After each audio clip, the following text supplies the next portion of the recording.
Welcome to How to Music Tech. This is part 34 in this series.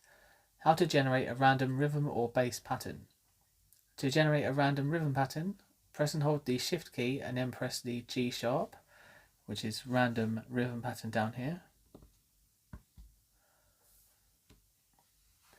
To generate a random bass pattern, press and hold the Shift key and press A, which is random bass pattern.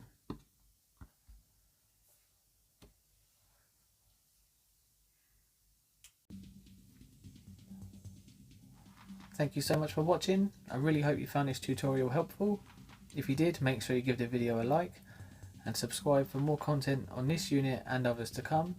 And if you'd really like to help support the channel, why not decide to become a member? Thanks again. Bye.